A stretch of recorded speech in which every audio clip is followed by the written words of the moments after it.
میں کیا کھائیں، افطاری میں کیا کھانا سنت ہے اور سحری میں کیا کھانا چاہیے۔ افطاری میں ڈانٹ کھانی چاہیے، سحری میں جو مرضی کھائیں، کیونکہ افطاری میں اکثر جلد بازی میں گھر کی خواتین بیچاری ٹینشن میں ہوتی ہیں، ان کو بھی ڈانٹ مل رہی ہوتی ہے، ان کی طرف سے بھی ڈانٹیں پارسل ہو رہی ہوتی ہیں۔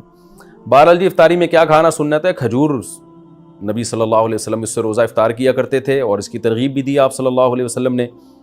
اور کھجور میں کاربوہائیڈریٹ ہوتا ہے بہت زیادہ، ہم جب ہمارا شوگر لیول اتنا ڈاؤن ہوتا ہے اور کمزوری ہو جاتی ہے روزے کے جو اینڈ میں، تو پھر ایسی صورت میں ہمیں کھجور جیسی ہی کوئی چیز لینی چاہیے۔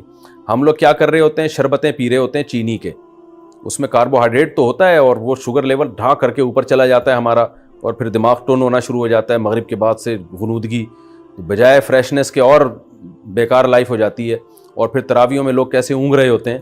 تو میٹھا نہیں کھانا چاہیے افطاری میں، جو بہت زیادہ لوگ میٹھا پھوڑ رہے ہیں۔ میڈیکل سائنس کی باتیں کر رہا ہوں، اسلام کی بات نہیں کر رہا میں، ایک ظاہر اپنا تجربہ شیئر کر دینا چاہیے۔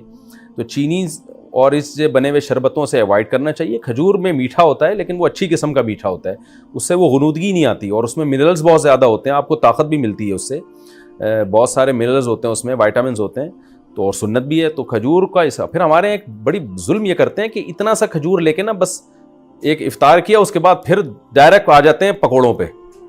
تو کھجور تمیز سے کھا لو بھائی، ذرا اچھی طرح کھا لو، اس میں کیا جا رہا ہے آپ کا، اتنا مزیدار غذا ہے اور سکون بھی ملتا ہے، راحت بھی ملتی ہے، طاقت بھی آتی ہے۔ پھر اس کے بعد آپ تھوڑی بہت جو گنجائش رہ جائے گی وہ پکوڑے سموسے پھوڑ پھاڑ لینا۔ تو کھجور کے ساتھ بہت نفرت ہے۔ نبی صلی اللہ علیہ وسلم نے فرمایا جس گھر میں کھجور نہیں ہے نا فَأَهْلُهُ جِيَاعٌ، وہ گھر والے بھوکے ہیں۔ تو اس لیے عرب میں ہمیشہ وہ اپنے فریج میں لازمی کھجور رکھتے ہیں، بلکہ کھجور کو تو فریج میں رکھنے کی بھی ضرورت نہیں ہے، باہر بھی رکھ دیں تو بھی ٹھیک رہتی ہے وہ۔ اس لیے کھجوروں کا استعمال گھروں میں ڈالیں، بچوں کو یہ آرٹیفیشل میٹھے سے بچا کے ان چیزوں پہ لے کر آئیں۔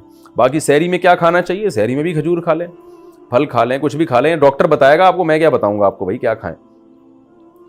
جو ابھی کھا رہے ہیں نا وہ بہرحال نہ کھائیں، جو کچھ پیزے برگر وغیرہ سحریوں میں کھائے جا رہے ہیں نا، پھر سارا دن جو ڈکاریں چلتی ہیں تو اللہ کی پناہ ہے وہ، کیونکہ میں نماز میں آتا ہوں نا، تو جو ڈکاریں جس قسم کی سننے کو مل رہی ہوتی ہیں اس سے بہت افسوس ہوتا ہے، مسلمان کدھر کو جا رہا ہے۔ رمضان میں یہ حال ہے، اور وزن بڑھ رہا ہے رمضان میں لوگوں کا کم ہونے کے بجائے۔ تو باقی ڈاکٹر بتائے گا، حکیم صاحب بتائیں گے کیا کھانا ہے کیا نہیں کھانا ہے، یہ میں نہیں بتاؤں گا۔